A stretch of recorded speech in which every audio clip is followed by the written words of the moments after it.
One of the very first Ninja Turtles games was released by Konami's Ultra Games 30 years ago on the NES, along the one from the arcade. However, this game is based on the cartoons than on the comics. The story of the game is where the Ninja Turtles are on a mission to retrieve the Life Transformer gun from Shredder, a device that could restore their Sensei Splinter back to his human form.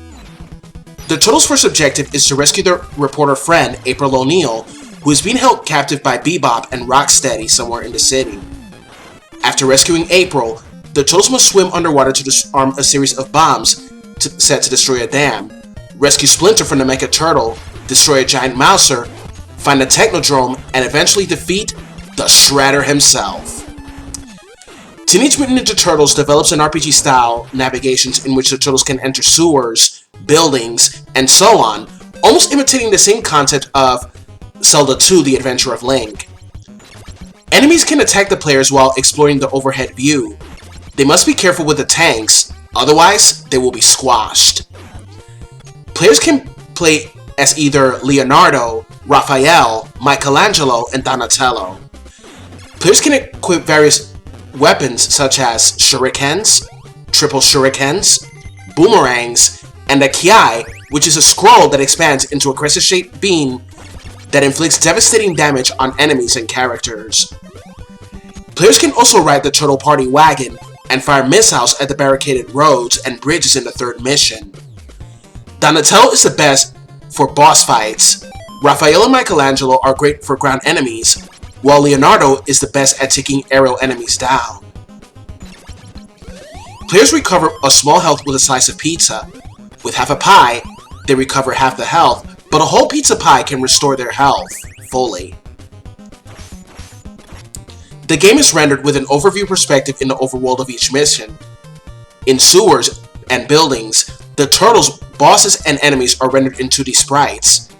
Now, I really like how the sewers look like in the first mission, and the rooftop battles are awesome, which you can see a view of the city. I always believed that the rooftop battles were something out of Double Dragon. They put so much work into the sewer areas, the cavernous areas, and the overview. Konami really knew how to make very good games at that time before going full pachinko. The enemies in the game are mostly foot ninjas, flame men, and various other creatures. However, the foot ninja in this game are from Dimension X instead of Earth like the ones from the comics and live-action movies from the 1990s, since this is part of the cartoons of 1987. In the arcade game, released on that same year, the player can choose one of the 4 turtles: Leonardo, Michelangelo, Donatello, and Raphael. Up to 4 players can play. Donatello has slower attacks but a longer range. Michelangelo and Raphael have faster attacks but a shorter range. And Leonardo is a well-rounded turtle with average speed and range. The 8-way joystick controls the movements of the turtles. The jump button makes them jump, and the attack button makes them hit in front of them using their weapon. In addition to this, some combinations are possible. The turtles can throw foot soldiers overhead, and by pressing the jump and attack buttons, a special attack is performed. Raphael rolls along the ground and finishes with a kick, while the other turtles do a sweeping jump attack with their weapons. The turtles can also spring off the wall in certain areas. Enemies can be defeated more quickly by slamming them into walls or solid objects. Many objects such as traffic cones, parking meters, fire hydrants, and exploding oil drums can be hit or damaged with attacks in order to help defeat nearby enemies. In the attract mode, the game showed the first part of the cartoon opening along with a portion of the Teenage Mutant Ninja Turtles theme song.